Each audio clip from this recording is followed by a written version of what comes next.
She sent it with a smile.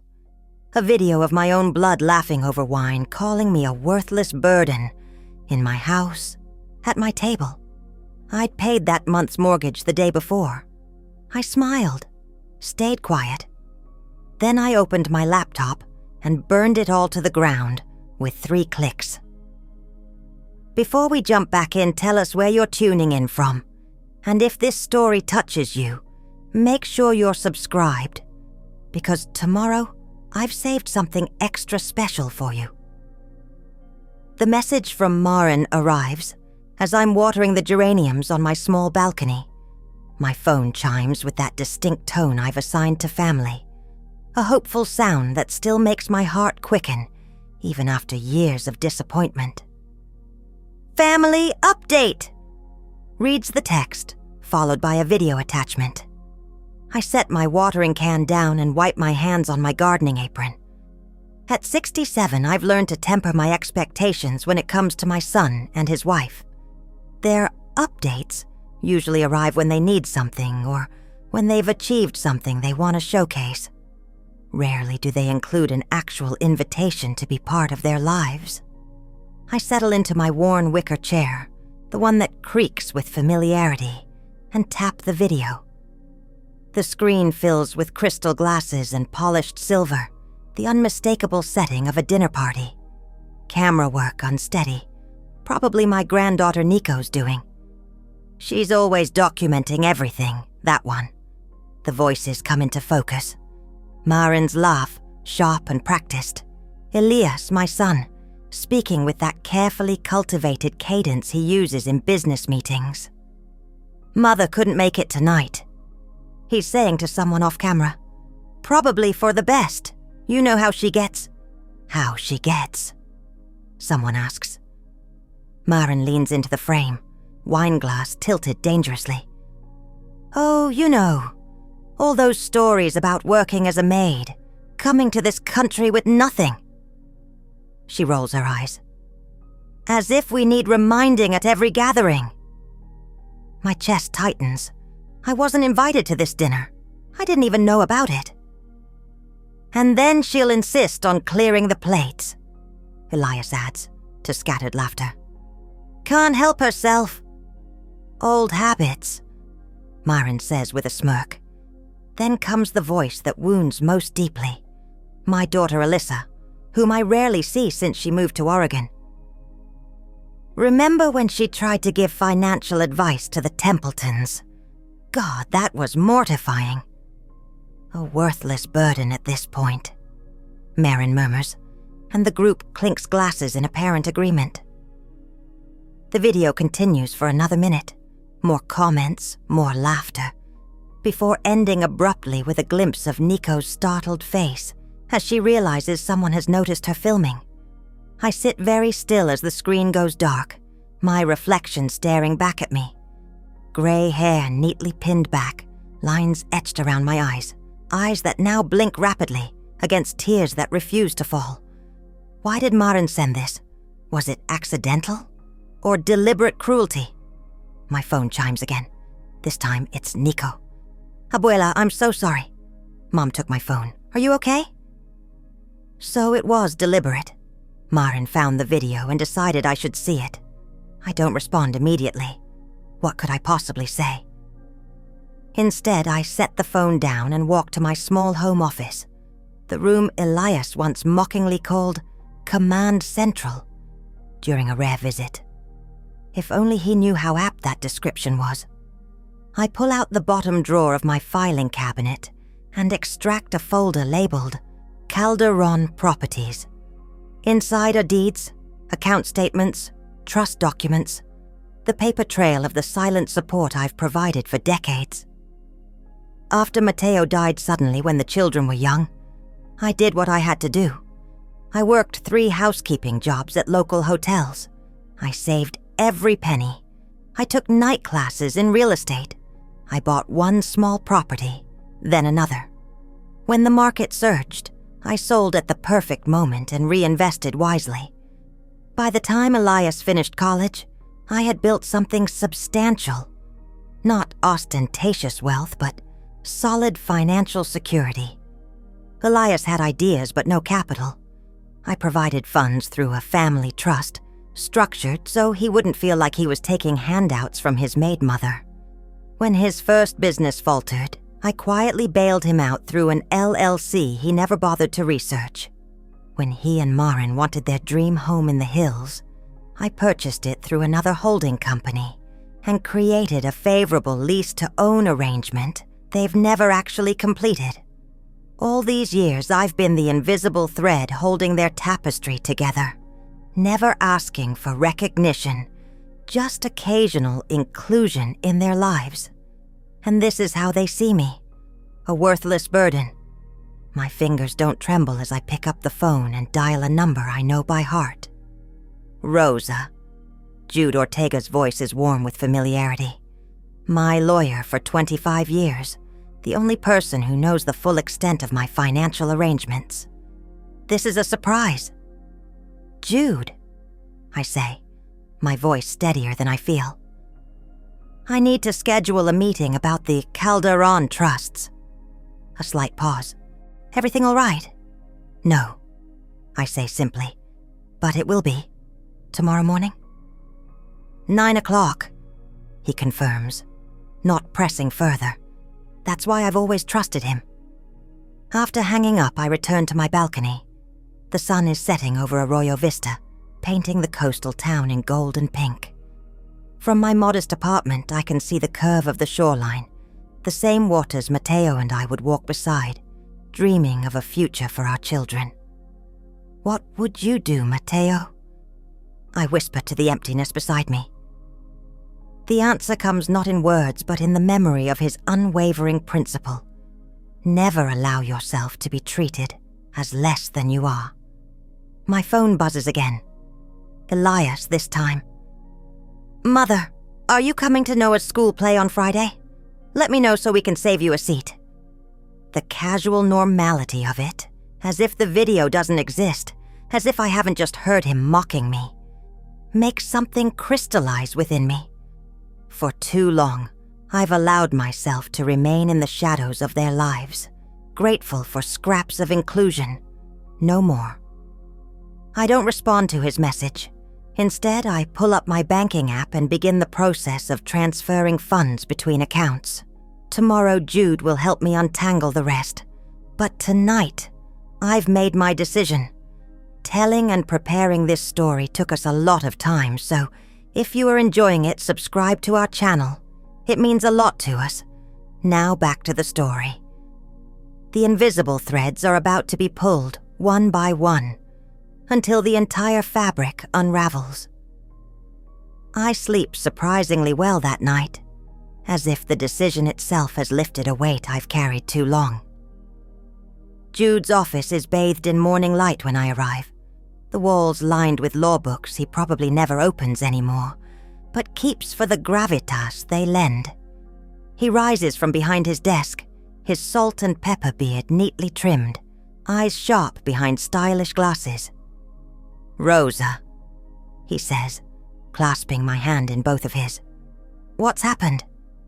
I place my phone on his desk, the video queued up. Watch this first. He doesn't speak during the 3 minutes and 17 seconds of footage. His expression darkens, jaw tightening visibly. When it ends, he removes his glasses and pinches the bridge of his nose. I see, he says finally. And you want to modify the trusts? I want to dissolve them, I reply, my voice calm. All of them. And I want to restructure ownership of the properties. Jude leans back in his chair, studying me. We've known each other since I purchased my first apartment building. He's watched me build my quiet empire, always asking if I was sure about the financial arrangements that benefited my children while keeping me in the shadows. This won't be simple, he cautions. The mortgage payments, the business holdings, the quarterly distributions, it's all interconnected. I'm aware. I open my portfolio, spreading documents across his desk. I've prepared an outline of what needs to happen. His eyebrows rise as he scans my notes. Thorough as always. A small smile. "When did you want to implement these changes?" "Immediately." "And what about your grandchildren?" "Nico and Noah." "I've considered this carefully. Create separate educational trusts for both, accessible when they turn 18. Something their parents can't touch." Jude begins typing notes into his computer. "And the house in Los Altos Hills. Cancel the automatic mortgage payment. Elias has until the end of the month to assume full responsibility or begin foreclosure proceedings. His business lines of credit, terminate them. The quarterly trust distributions, freeze everything except the educational trusts for the children." Jude pauses his typing to look at me directly. "Rosa, are you absolutely certain? This will effectively dismantle their entire lifestyle." I think of Marin's casual cruelty, Elias's dismissive laughter, Alyssa's betrayal. Their lifestyle is built on a foundation they neither appreciate nor deserve. Let them build their own. Something like admiration flickers in Jude's eyes. "It'll take a few days to process everything. The first effects will be noticed by the end of the week, most likely." "That's fine." I gather my papers, tucking them neatly back into my portfolio. "And Jude?" "I'd appreciate discretion. I don't want to answer any questions until everything is in place." "Of course." He hesitates, then adds, "What will you do now, Rosa?" "For yourself, I mean. All these years, you've lived so contained." The question catches me off guard. "What will I do?" "For 23 years since Mateo's death, my purpose has been providing for my children while staying conveniently out of sight. I haven't allowed myself to consider other possibilities." "I don't know yet," I admit. "But for the first time, I suppose I'll have the freedom to find out." As I leave Jude's office, my phone buzzes with a text from Elias. "Mother, did you see my message about Noah's play? We need to know about seating." I don't respond. Let him wonder. Let him experience for once what it feels like to be ignored. Instead of returning home, I drive to the small community garden near the coast. I've donated to its upkeep anonymously for years but never actually visited. Today seems like the right time to change that. The garden is modest but lovingly maintained. Plots of vegetables and flowers tended by local residents. An older woman with cropped silver hair looks up from her tomato plants as I approach. "Hello there," she calls. "Are you here for the Wednesday morning session?" "I'm not sure," I reply honestly. "I just wanted to see the garden." "Well, you're looking at it." She gestures expansively, soil-covered gloves leaving streaks in the air. "Not much to see in February, but give it a month and it'll be glorious." "I'm Rosa," I say, offering my hand despite her dirty gloves. "Sandra." She shakes my hand firmly. "Are you from around here?" "Yes, just up the hill. The Oceana Apartments." Her eyes brighten with recognition. "Oh, you're in Javier's building. He's got a plot here too." For the next hour, I walk the garden with Sandra, listening as she explains their composting system and seasonal planning. It's simple, practical, real. Nothing like the manicured artifice of Elias and Marin's social world. "We could use more volunteers," Sandra mentions as we finish the tour. "Especially someone with a good eye for detail." "I might be available," I say, surprising myself. I find I'm reorganizing my commitments lately. "Well, we're here every Wednesday and Saturday morning. Drop by anytime." She studies me for a moment. "You seem like someone who knows how to nurture things. That's a gift." I thank her and drive home, her words echoing in my mind. A gift, yes, but one I've given exclusively to those who treated it as their due. That evening my phone rings. Nico's name flashes on the screen. Abuela. Her voice is hesitant. Are you mad at me about the video? No, mija, I assure her. You didn't do anything wrong. I didn't mean for Mom to find it. I was just documenting. A pause. They're awful sometimes, the way they talk about you. People reveal themselves through their words, I say carefully. It's better to know the truth than to live with comfortable illusions. I guess. She sounds unconvinced. Dad asked if I've heard from you. He says you're not answering his texts. I've been busy today. With what? The genuine curiosity in her voice is touching. Planting seeds, I reply, the metaphor not lost on me. Some things need to be uprooted before new growth can begin. We talk for a few more minutes about her school project, her frustrations with her parents, the small daily concerns of a 17-year-old life. Before hanging up, she asks if she can visit soon. Just her, not her parents. Anytime, Nico, I tell her. My door is always open for you. As night falls, I sit on my balcony with a glass of the good Rioja I've been saving.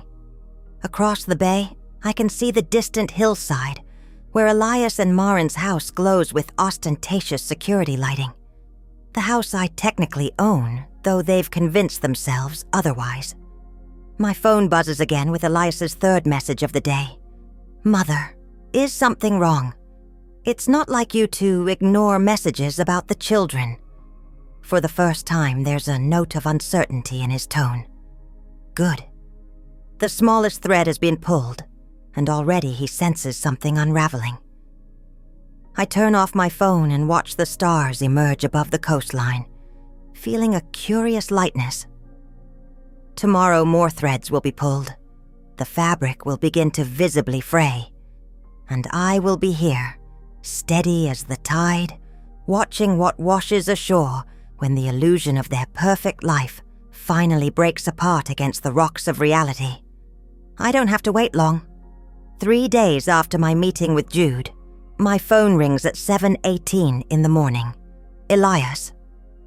I let it go to voicemail, continuing to trim my balcony herbs with careful precision. He calls again immediately, and again. On the 4th attempt, I answer. Mother. His voice carries that particular strain I recognize from his childhood, when something has gone terribly wrong and he expects me to fix it. There's some issue with the mortgage payment. The bank says it was declined. Is that so? I continue snipping basil leaves, the phone tucked between ear and shoulder. Yes, some kind of system error. I've been on the phone with them for an hour.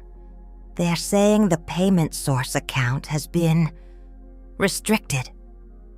I place the scissors down and take the phone in my hand. That's not an error, Elias. A lengthy silence follows. What do you mean? I've canceled the automatic payment arrangement. You've...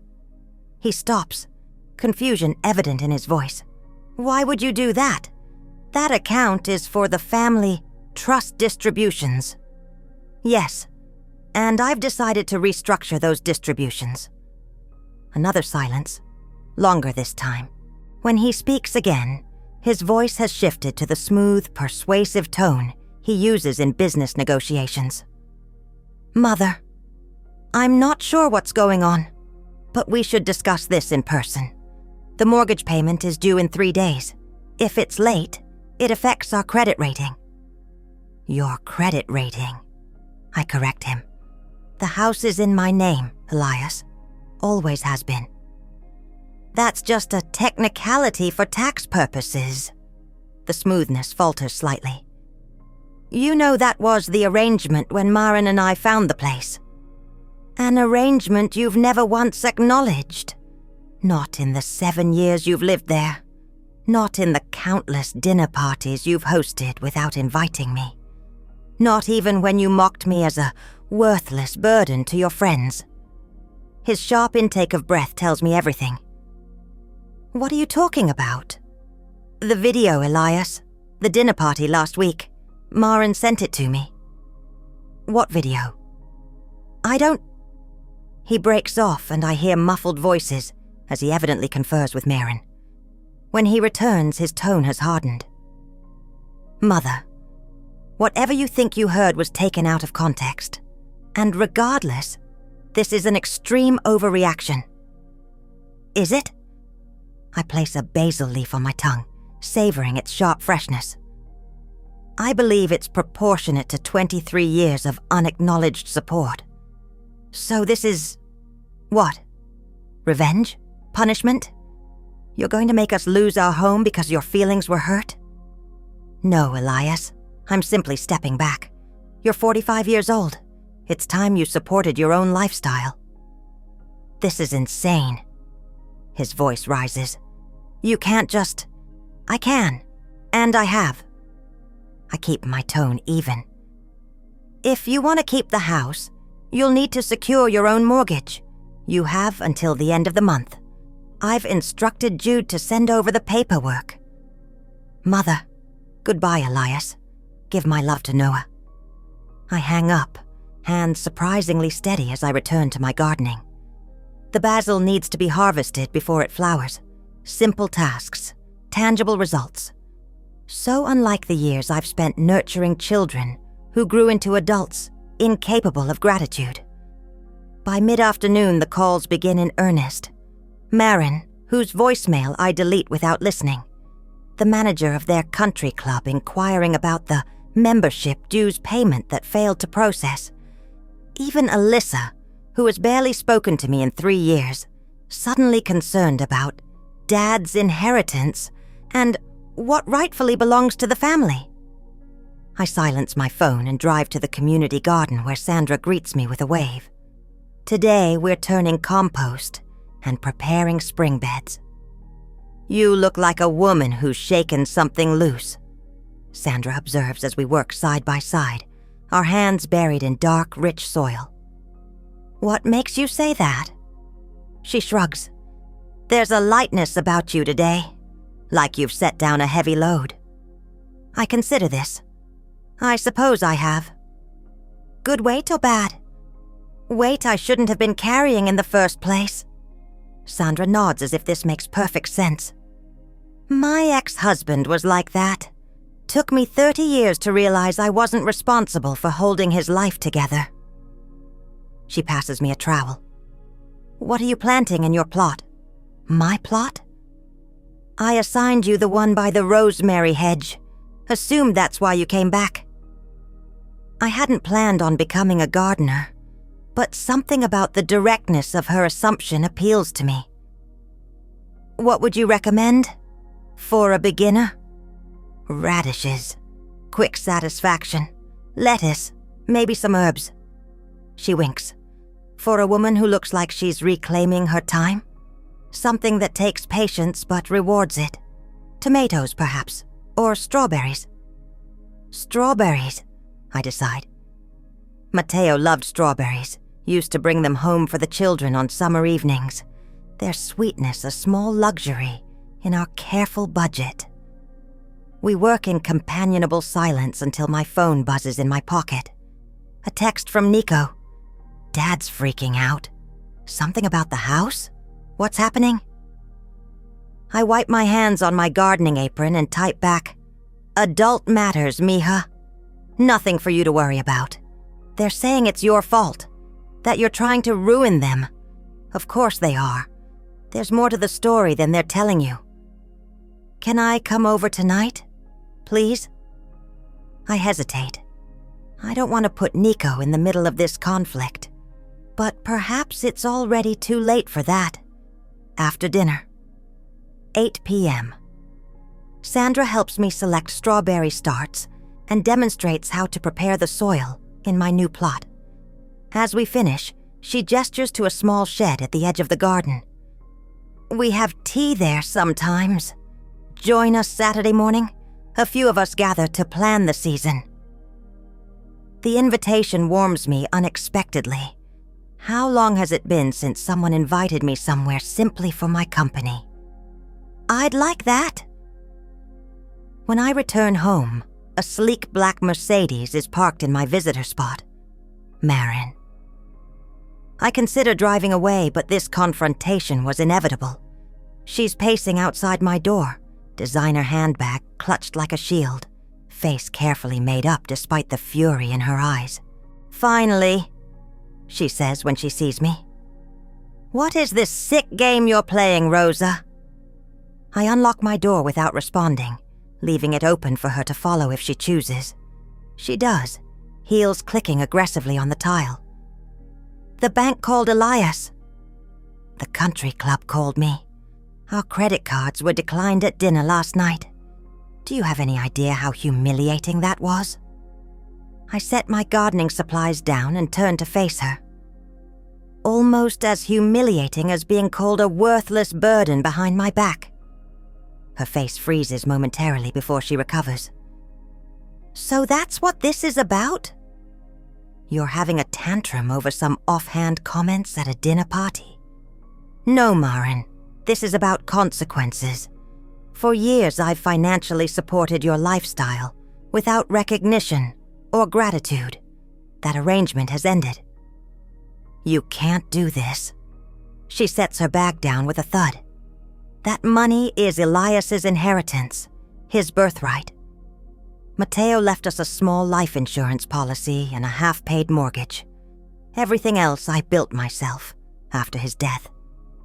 There is no inheritance yet because I'm still very much alive. This is about control. You can't stand that we've built a life without needing you in it."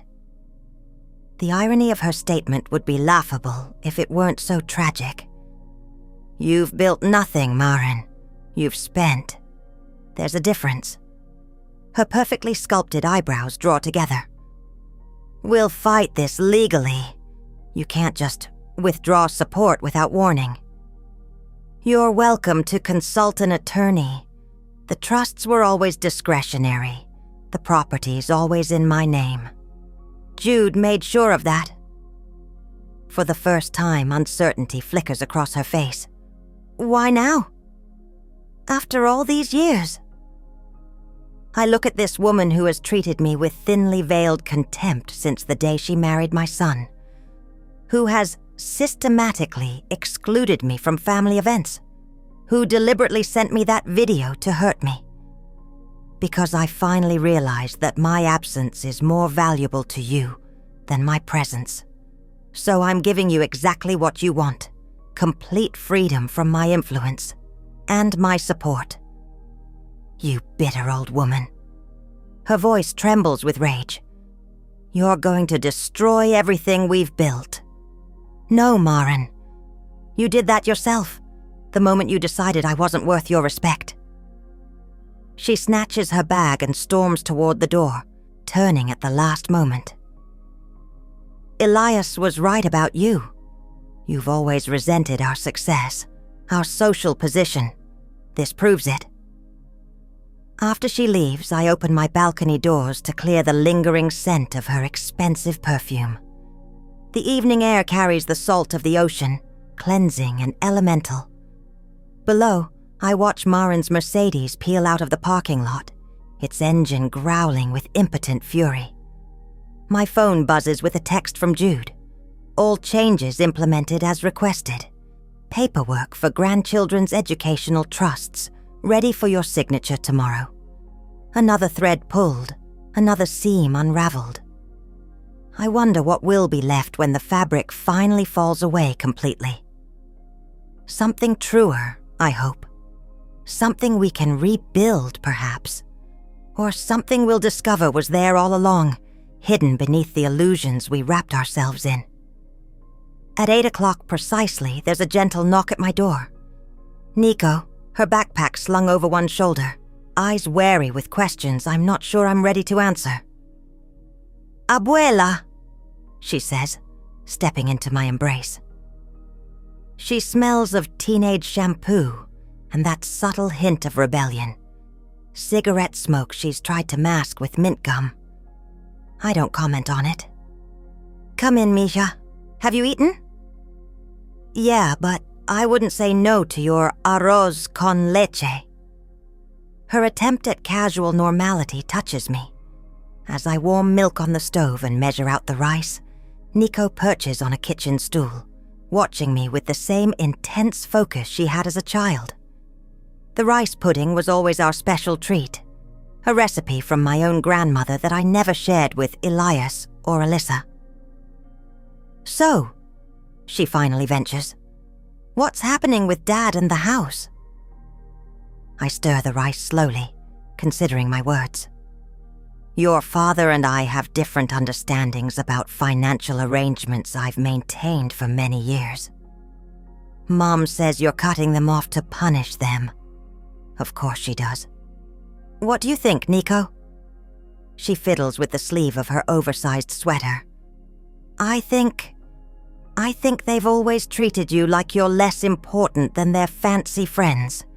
And I think that video was really messed up. The video showed me something I needed to see, I say carefully. Nico's eyes widen. "You're not mad I recorded it?" "No, mija. The truth is never wrong, even when it's painful." "So what happens now? Are they going to lose the house?" I pour the thickened pudding into 2 bowls, sprinkle cinnamon on top, and sit beside her at my small kitchen island.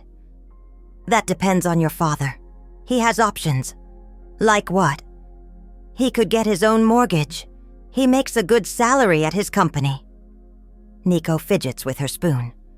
"Mom says that's impossible, that they'd never qualify for a loan big enough. Then perhaps they need a smaller house." I take a bite of the warm pudding. "Many people live happy lives in homes they can actually afford." "Is that why you live here instead of somewhere fancier? Because you're being responsible?"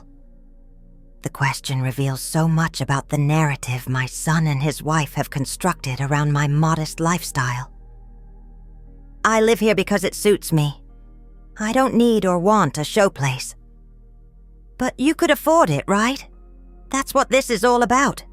You have money they don't know about." "I have money I've earned through decades of hard work and careful investment," I correct her. "Money I've shared generously, but discreetly. And now you're not sharing anymore. Now I'm allowing your parents to experience the natural consequences of their choices." Nico considers this as she finishes her pudding. "I don't blame you, Abuela. If someone called me worthless, I'd probably do worse than cancel their credit cards." I reach over to tuck a strand of hair behind her ear, a gesture she normally resists but allows tonight. "It's not about punishment, Nico. It's about respect. Something freely given that, when withheld, must be reclaimed. I respect you," she says quietly. "You're the only grown-up who doesn't seem fake." The simple declaration warms me more than she can know. "Thank you, Mija." "Can I stay here tonight?" I told Mom I was at Jade's house studying. I should say no. Should tell her to go home, not to lie to her parents. But the trust in her eyes, the implicit understanding that my home is a sanctuary from the emotional chaos unfolding in hers, I cannot bring myself to turn her away. "You can take the guest room, but text your mother that you're staying with a friend. No details, no lies." She nods, relief evident in the relaxing of her shoulders. We spend the evening looking through old photo albums. Pictures of Elias and Alyssa as children, of Mateo with his broad smile and gentle eyes, of me in my younger days. "You were beautiful," Nico says, studying a photo of me at 25, newly arrived in California with Mateo. "Were?" I raise an eyebrow, teasing. She blushes. "You know what I mean. You still are, just different beautiful now." I point to a photo of Mateo holding infant Elias. "Your grandfather built cabinets. Did you know that? He could make something beautiful from raw lumber, see the potential in the grain." "Dad never mentions him." "Your father was only 12 when Mateo died. Too young to lose a father. Too young to understand what it took for us to build a life here. Is that why you helped him so much? Because he lost his dad? Such perception from one so young. Partly, and partly because that's what mothers do. Try to smooth the path for their children. Sometimes too much, perhaps. Later, as Nico settles into the guest room, my phone buzzes. Elias. Where is Nicolette? His voice is tight with anger. Maren says she's not at Jade's house. She's safe, I reply calmly. She's with me. With you? Disbelief, then fury. You had no right to take her without telling us. I didn't take her anywhere, Elias. She came to me, asked to stay the night. I said yes. Put her on the phone right now. She's sleeping. Mother, I swear to God. Listen carefully, Elias. I keep my voice quiet but firm. Your daughter sought refuge here because your home has become a battleground. She deserves one night of peace. I'll bring her home tomorrow after school. This is unacceptable. First the financial ambush, now kidnapping my child. That's enough. My tone cuts through his building tirade. Nico is 17, not 7. And she is my granddaughter, not a pawn in whatever game you think we're playing. He is silent for a long moment. This isn't over, Mother. No, I agree. It's just beginning. After hanging up, I check on Nico.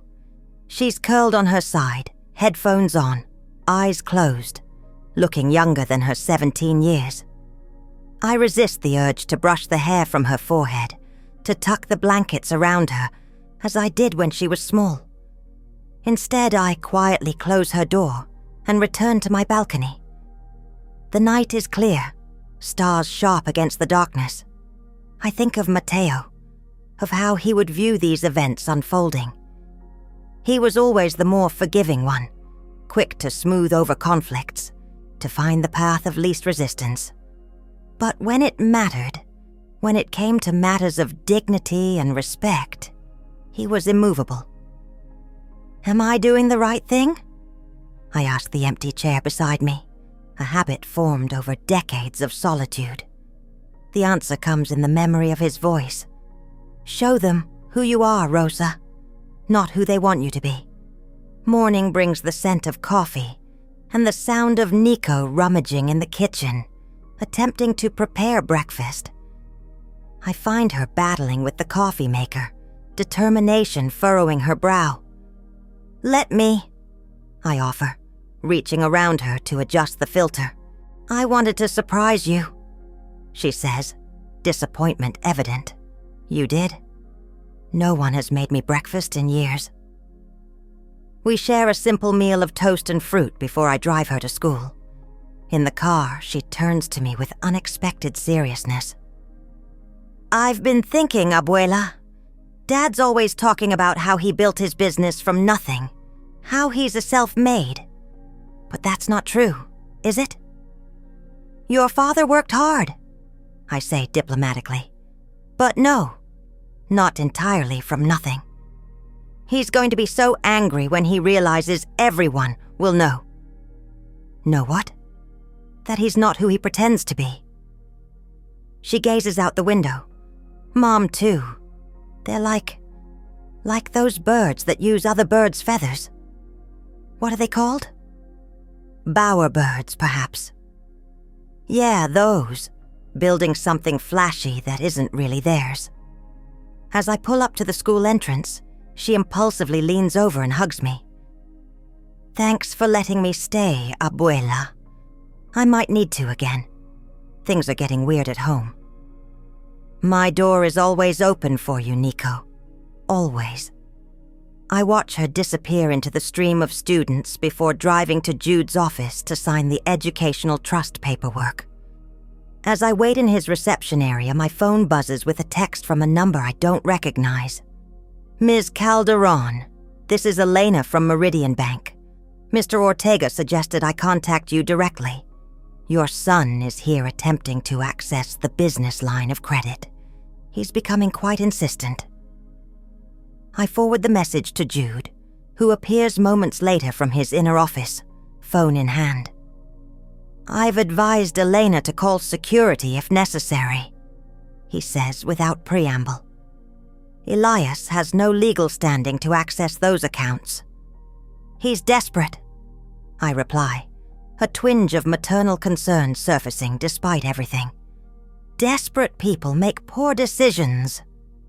Jude gestures me into his office. "The trust paperwork is ready for your signature. I've also prepared letters formally notifying Elias and Marin of the change in property ownership status."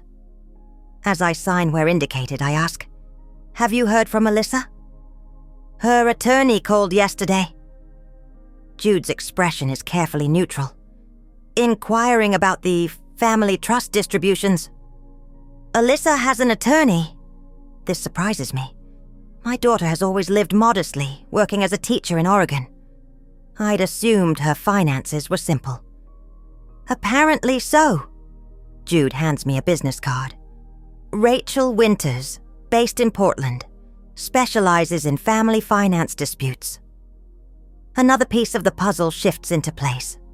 Alyssa's distance, her occasional barbed comments about Elias getting the lion's share. She believes I've favored her brother financially. "I need to speak with my daughter," I say, tucking the card into my purse. "Proceed carefully, Rosa." Jude's concern is evident. Family financial disputes can become complicated. This entire situation is complicated.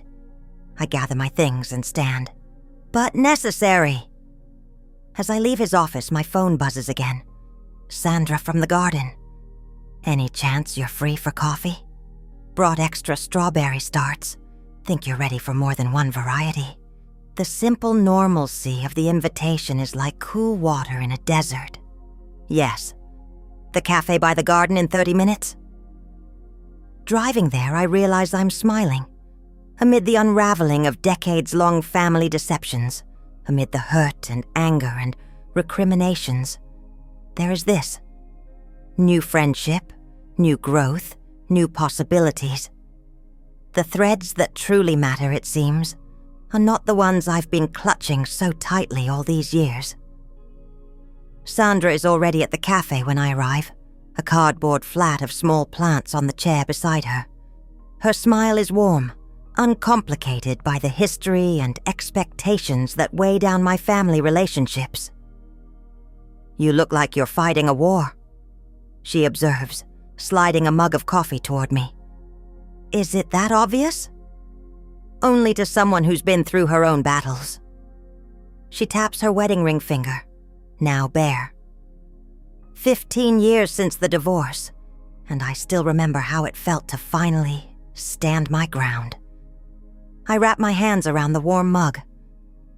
"I'm not divorcing anyone." "Aren't you? Sounds like you're separating yourself from roles you've outgrown." Her insight catches me off guard. Perhaps that's exactly what this is. A divorce from the invisible, thankless role I've played for decades. "My son believes I'm punishing him," I admit. "My daughter thinks I've always favored him. Neither understands what I've actually been doing all these years. Which was trying to give them the security I never had, the opportunities their father wanted for them before he died." I sip the coffee, letting its bitterness ground me. I thought I was helping. And now I wonder if I've been enabling patterns that have hurt us all. Sandra nods, understanding in her eyes. "The hardest lesson I learned was that protecting people from consequences doesn't help them grow."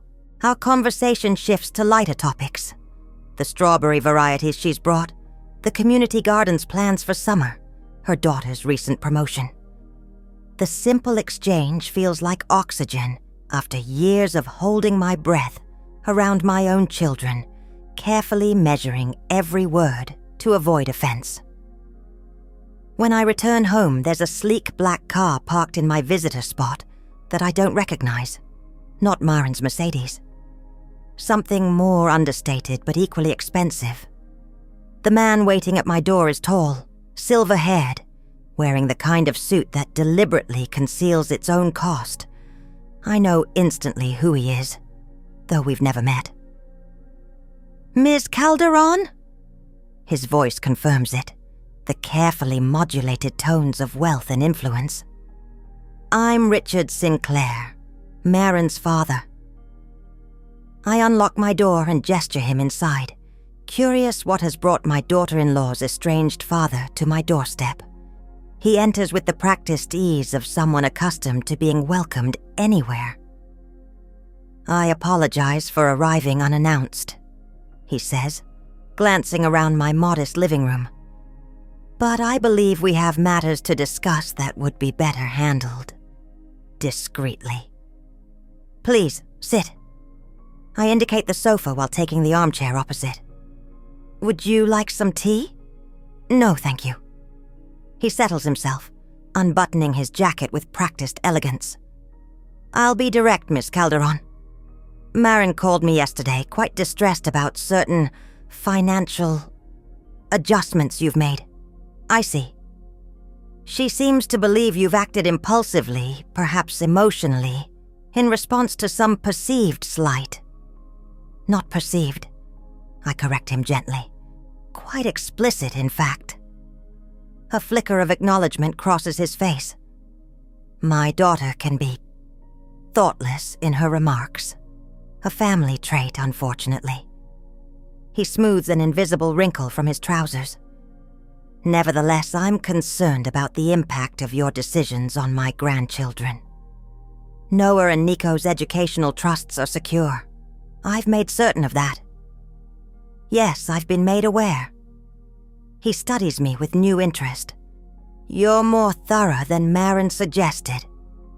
People often underestimate what they don't care to understand." He nods, conceding the point. "Ms. Calderon, Rosa, if I may, I believe we may have common interests here. The preservation of family stability, for one." "What exactly are you proposing, Mr. Sinclair?" "Richard, please." He leans forward slightly. "I'm prepared to arrange bridge financing to address the immediate situation with the house and Elias's business obligations. In return, I would ask that you reconsider your position on the family trusts." The offer is unexpected. I study him carefully, seeing beyond the polished exterior to the calculation beneath. "That's very generous. But I'm curious. Why would you do this? Marin has mentioned you're not particularly close." A fleeting expression, regret perhaps, crosses his face. "We've had our differences, but she's still my daughter, and those are still my grandchildren. Family has obligations to one another." "Yes," I agree, "including the obligation of basic respect." He sighs, a carefully modulated sound. "Respect is earned, Rosa." "And you believe I haven't earned it?" "Despite providing the foundation for their entire lifestyle." "I believe," he says carefully, "that respect and financial support are separate matters. One should not be contingent on the other." "In principle, perhaps. But when financial support is taken for granted, even resented, while basic courtesy is withheld, that suggests a fundamental imbalance that needs correction." Richard studies me, reassessment evident in his gaze. "You're not what Marin described." "What did she describe?" "A simple woman, overwhelmed by her sudden inheritance, using it to control her children." His tone turns apologetic. "Her words, not mine." The description would be laughable if it weren't so revealing of Marin's willful blindness. "There was no inheritance, Richard. Everything I have, I built myself after my husband died, through work, sacrifice, and careful investment over decades." Understanding dawns in his eyes. "You're the source, not a conduit." "Yes." He sits back, recalculating. That changes things, does it? The facts remain the same. I've supported Elias and Maren financially for years. They've treated me with increasing disrespect. I've decided to end the arrangement. Presented that way, it's difficult to argue with your position. He straightens his already immaculate cuffs. What would it take to reach a compromise? One that preserves some dignity for all involved? I'm not interested in humiliating them, if that's your concern. Only in establishing clear boundaries. Would you consider a structured transition, something that allows them to adjust their circumstances more, gradually? I consider his proposal. There is sense in it, despite the self-interest that clearly motivates him. I might, under certain conditions. Such as? Acknowledgement, honesty about the sources of their financial support, past and present. No more pretense of self-made success. Richard winces slightly. That will be difficult for them, particularly Maren. Nevertheless, it's non-negotiable. He nods slowly. What else? Regular family dinners. Not as a performance for their social circle, but as actual family connection, including Noah and Nico. Reasonable. He seems almost relieved by the simplicity of the request. Anything else? I pause, considering what matters most. Yes, an honest conversation with Alyssa, the three of us together, clearing the air about financial arrangements past and present. This seems to surprise him. I wasn't aware Alyssa was involved in these matters. She believes I favored Elias financially, a misconception I need to address directly. Richard stands, decision made. I'll speak with Maren and Elias. Propose these terms as strongly advisable. He extends his hand. You're a formidable woman, Rosa Calderon. I regret we haven't met before now. So do I. I shake his hand, finding his grip firm and honest. I believe we might have avoided many misunderstandings. After he leaves, I sit for a long time, turning our conversation over in my mind. His appearance was unexpected, but perhaps useful in moving toward resolution rather than continued conflict. My phone rings. Jude. Rosa, I thought you should know. Elias came to my office this afternoon. What did he want? To review the trust documents, to understand exactly what's happened. Jude's voice holds a note of surprise. He was subdued. Asked detailed questions about the structures you've created over the years. Did you tell him? As much as professional ethics allowed, he seemed genuinely shocked by the extent of your financial support, particularly for his business ventures. Did he say anything else? Jude hesitates. He asked if you would be willing to meet with him. Just the two of you. No lawyers. No Maren. The request feels significant. A step toward the honest conversation I've wanted for years. When? Tomorrow evening, if possible. He mentioned Noah has a school event in the afternoon. Tell him yes. My apartment, 7 o'clock. After ending the call, I text Nico to check on her. Her response comes quickly. Dad's been weird all day. Quiet. Mom's freaking out. Can I come over after school tomorrow? I'm meeting with your father at 7. Perhaps another day. Before that, please? I need to talk to you about something important. Come at 4. We'll have time before he arrives. I spend the evening reviewing financial documents, preparing for whatever discussion Elias wants to have. At the core of all the trusts and accounts and property deeds is a simple truth. I've spent decades silently supporting my children, while they've slowly pushed me to the margins of their lives. Whatever happens tomorrow, that fundamental imbalance must be addressed. The next day brings spring warmth, a hint of summer in the air. I tend my balcony garden, repotting herbs and checking the tomato seedlings I've started. At 4 precisely, Nico arrives, her school backpack heavy with books, her expression troubled.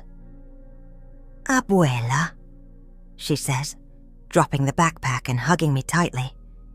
"Everything's weird at home. Dad locked himself in his office all night. Mom threw a vase at the wall. Noah's staying at his friend's house because of the fighting. I'm sorry, mija." I lead her to the kitchen, where I've prepared her favorite cookies. This is difficult for everyone. She takes a cookie but doesn't eat it, turning it over in her fingers instead. "I need to tell you something. About the video. You already explained—" "No. Not about recording it. About why I did it." She sets the cookie down, meeting my eyes directly. "I've been documenting them for months. The way they talk about you when you're not there. The things Dad says about being self-made when he's with his business friends. The way Mom mocks your accent to her country club friends." My chest tightens. "Why, Nico?" "For a project, my journalism class. We're supposed to explore hidden truths in our communities." She pulls a folder from her backpack. "I was going to edit it all together. Show how people create fake narratives about themselves. And now? Now I don't know if I should. Everything's falling apart already." She pushes the folder toward me.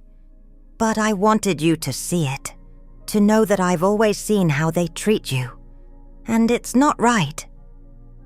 I open the folder to find transcripts, neatly typed and annotated.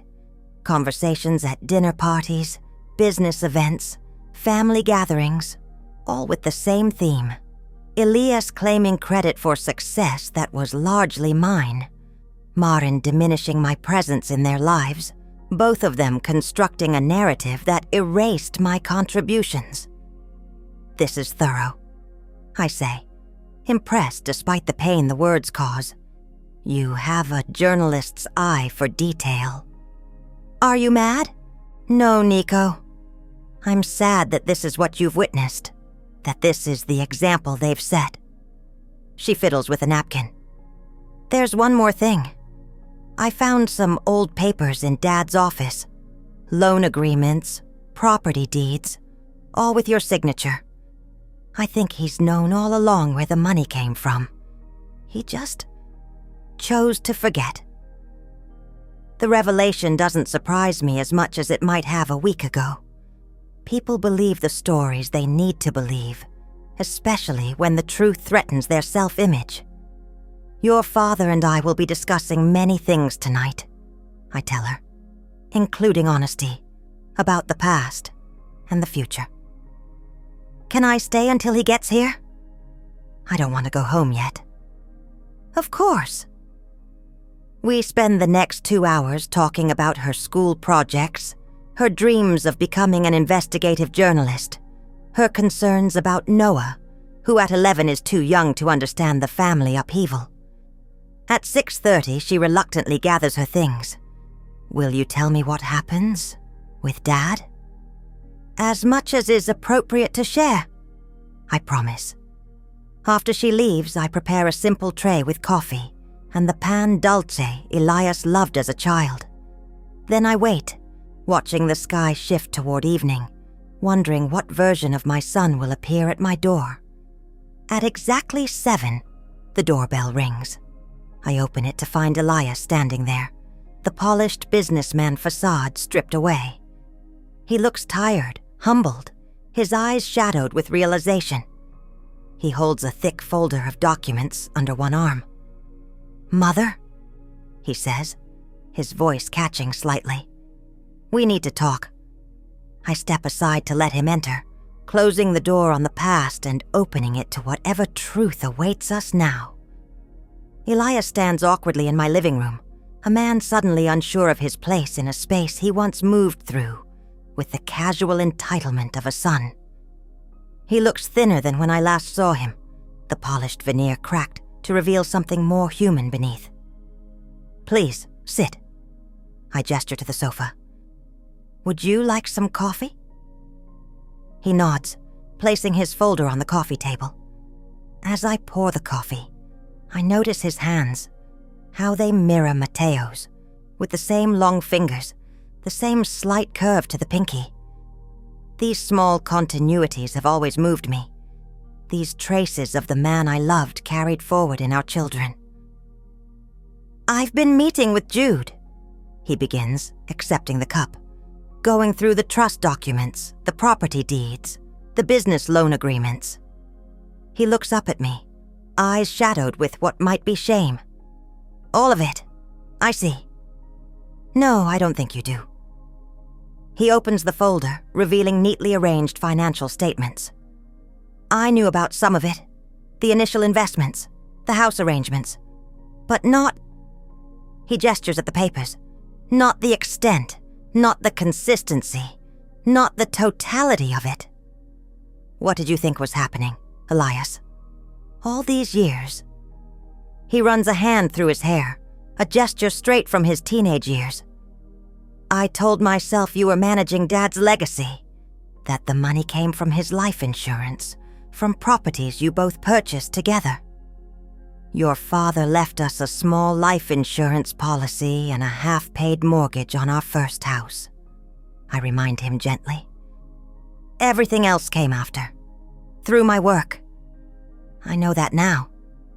He stares into his coffee. "Jude showed me the timeline, the properties you purchased, the investments you made, all while raising us alone. It wasn't easy, I acknowledge, but it was what needed to be done." "Why didn't you tell me? Make sure I understood where it all came from." "It's a fair question, one I've asked myself repeatedly since this began. At first, I wanted to protect you from worry. You were 12 when your father died, Alyssa only 9. Then as you grew older, it seemed important for you to feel self-sufficient, not dependent on your mother. But I was dependent. We all were. Yes." A silence stretches between us, filled with the weight of unspoken truths. Outside, the evening light softens, casting long shadows across my balcony garden. "I saw the video," Elias finally says. "The one from the dinner party. Maren forwarded it to me after she sent it to you." His face tightens with what seems like genuine pain. "I can't justify what was said. Any of it. No, I agree. You can't. I don't think of you that way, Mother. As a burden, as someone to be tolerated. Perhaps not consciously, but our actions reveal our true thoughts, don't they?" He flinches slightly, recognition in his eyes. "The forgotten invitations, the way we've scheduled family events knowing you'd be working, the constant diminishment of your contributions." He sets his cup down with a shaky hand. "I see it now. All of it." "Why?" I ask the question that has haunted me since viewing that video. What did I do to deserve such contempt? It wasn't... He stops himself. "No, that's not honest. It was contempt, in a way. But not for you exactly. For what you represented. And what was that? The struggle. The years of watching you work 3 jobs. The small apartments, the second-hand clothes, the careful budgeting." He looks at me directly now. Maren comes from wealth, or what was once wealth.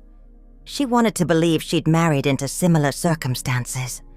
And I wanted to believe I'd risen above it all, through my own efforts. So you rewrote our history, erased my contributions, made me invisible. Yes. The admission seems to cost him. It was easier than acknowledging how much I owed you, how much I still owe you. You owe me respect, Elias. Not perpetual gratitude, not constant acknowledgement, just basic respect. He nods, eyes suspiciously bright. I know that now. And Maren? Does she understand as well? His expression tightens. We're struggling.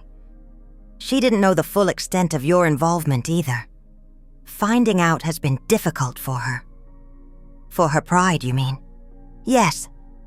He doesn't attempt to soften it. Her father spoke with us yesterday, laid out your conditions for a more gradual transition. And I accept them, all of them. The acknowledgement, the family dinners, the conversation with Alyssa. He hesitates. Maren is still processing. And if she can't accept these terms... Something shifts in his face, a firmness I haven't seen in years. Then she'll need to adjust her expectations about everything. The simple statement suggests a reckoning within their marriage that goes beyond my financial decisions. I feel a momentary pang, wondering if I've helped dismantle not just their financial illusions, but their relationship as well. I don't want to destroy your marriage, Elias. You haven't. We have. He straightens, seeming to gather himself. Mother, I need to ask you something, and I need the absolute truth. Always. Has Alyssa received equal support over the years? The question surprises me. In different forms, yes. She chose a different path, teaching a modest lifestyle.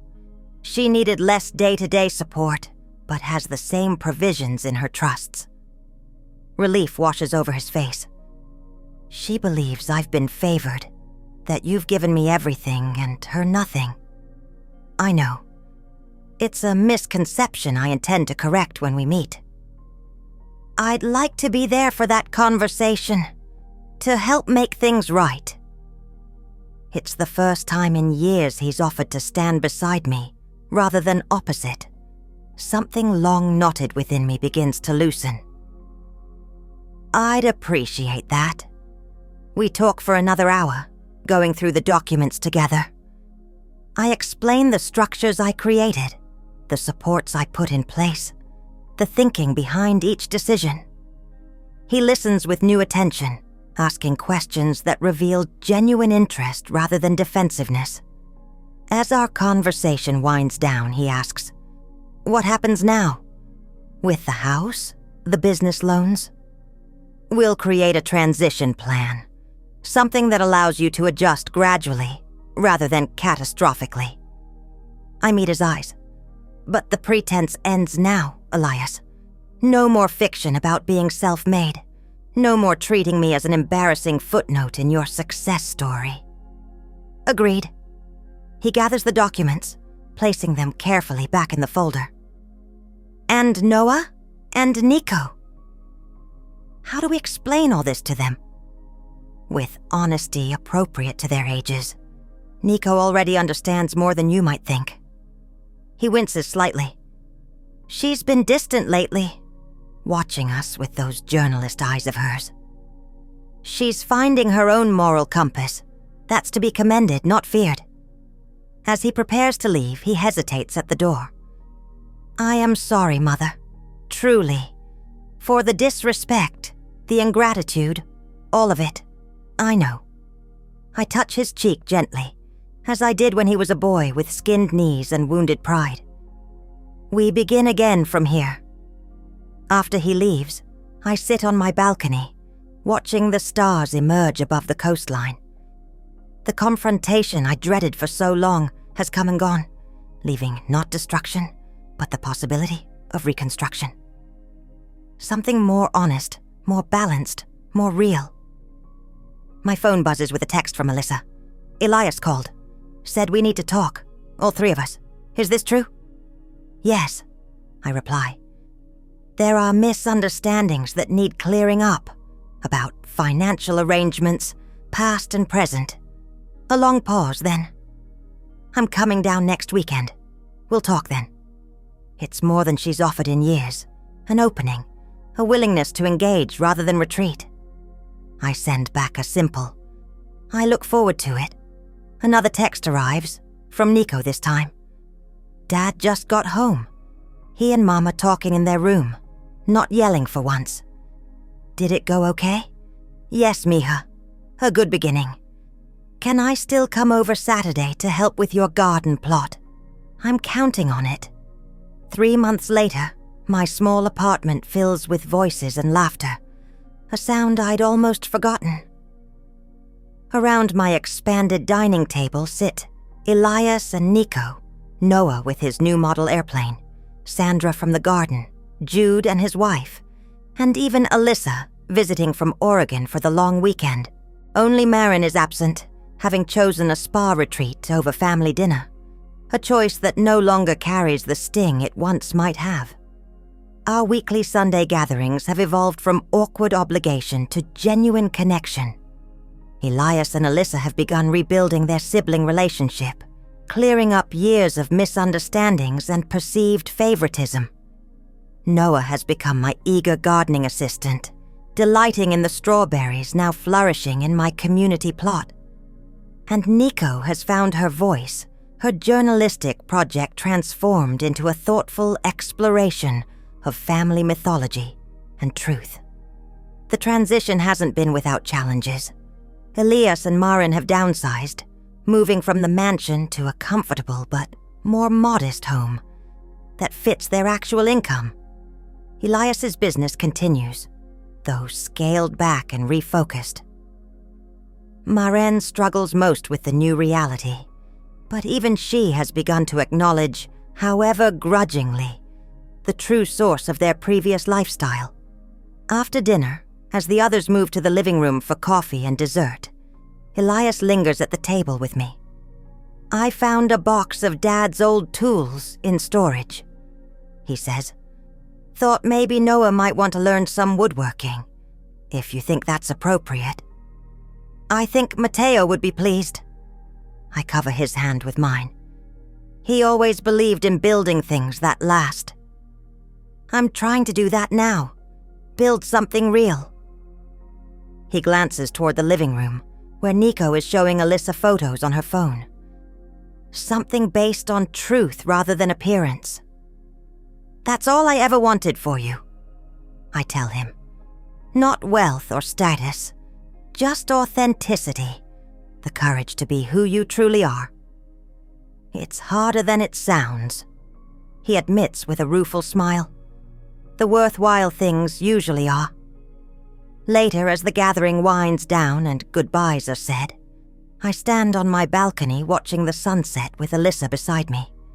Our reconciliation is still tender, a delicate thing being carefully rebuilt through honest conversations and cleared misconceptions. "I always thought you favored him," she says, breaking our comfortable silence. "That you gave him everything and expected me to manage on my own." "I gave you both what you seemed to need," I reply. "Elias needed financial scaffolding. You needed space." She considers this. Maybe I did. But I also needed to know I mattered just as much. "You have always mattered, Alyssa. Always." She leans into me slightly, a tentative gesture of affection. "I'm thinking of taking a sabbatical next year. Maybe spending some time down here getting to know you again." The simple offer brings unexpected tears to my eyes. I'd like that very much. As twilight deepens, my apartment gradually empties until only Sandra remains, helping me clear the last dishes. "Quite a family you've got there," she observes, drying a wine glass. "They're a work in progress," I acknowledge. "As am I." "Aren't we all?" She places the glass in the cabinet. "Still coming to the garden tomorrow. The pumpkin seedlings need transplanting. I wouldn't miss it." After she leaves, I return to the balcony with a small glass of tequila, a toast to the day, and to whatever comes next. Below, the lights of Arroyo Vista glitter against the darkening sky, homes and lives interconnected by invisible threads of relationship and history. I think of the video that started all of this, the cruel words that revealed a truth I needed to see. What began as pain has transformed into something unexpected, a chance to reclaim not just my dignity, but my rightful place in the family I built. The invisible threads haven't been severed after all. They've been rewoven into something stronger, more honest, more equitable. A new pattern emerging from the old, binding us together not through obligation or financial dependence, but through choice and respect. I raise my glass to the night sky, to Mateo's memory, to the woman I've become in his absence. We did it, I whisper. We built something that lasts. And this time, I know it's true. Up next, we have 2 more incredible stories that are waiting for you. Just click the image you want to watch, and it will talk.